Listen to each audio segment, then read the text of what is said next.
আমার সকল বন্ধুদেরকে জানাই হ্যাপি নিউ ইয়ার। সবার নতুন বছর খুব ভালো কাটুক। তো এটা তো 31st নাইটের দিদির মেয়ে তো এসেছিল, যে বলেছিলাম যে ছিল গতকাল আরকি আমাদের সাথে। তো রাত্রিবেলা সবাই মিলে গিয়েছিলাম একটু পাটুলিতে। হাসব্যান্ড আসার পর ৪ জনে পাটুলিতে গিয়েছিলাম। পাটুলি আমার বাড়ির একদম কাছে। আর এই ২৫ থেকে ৩১ ডিসেম্বর পর্যন্ত তো দারুণ সাজায়। মানে মিনি পার্ক স্ট্রিট বলাই চলে। কারণ আমরা প্রত্যেক বছর লাস্ট ৩-৪ বছর ধরে আমরা 31st নাইট এখানেই যাচ্ছি।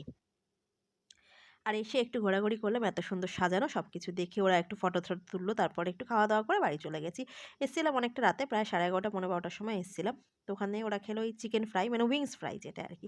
তো এটা ৪ জনেই আমরা খেয়েছিলাম একটা করে, দারুণ খেতে ছিল। আর একদম এই শীতের রাতে গরম, গরম ভেজে দিচ্ছিল তো অপূর্ব লাগছিল। আর ঠান্ডাও কিন্তু বেশ জাঁকিয়েই পড়েছিল। তো এখানে তো আর সেরকমভাবে কিছুই করার নেই। শুধু মানে ছবি তোলা আর খাওয়া-দাওয়া, তো সেগুলোই সব চলল। রাত্রিবেলা সবাই একটা করে এগরোল খেয়েছিলাম। আর সব শেষ ৪ জনে ১ কাপ করে চা খেয়ে ওই ১২:৩০ ১টার দিকে বাড়ি চলে গেছি।